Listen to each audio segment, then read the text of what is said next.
Police और जनता मध्य संघर्ष। साप्ताहिक हाटरे कुकुड़ापड़ा को नहीं पंडापड़ा पुलिस और जनता मध्य संघर्ष।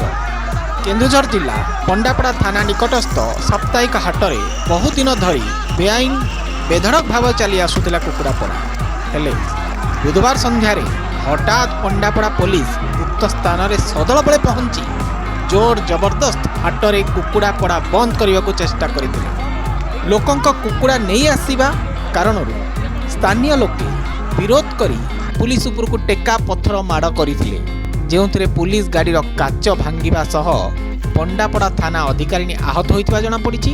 घटनास्थल में चापा उत्तेजना लागिथिबा बेले घटनार खबर पाई सदर एसडीपीओ घटनास्थल में पहुंची।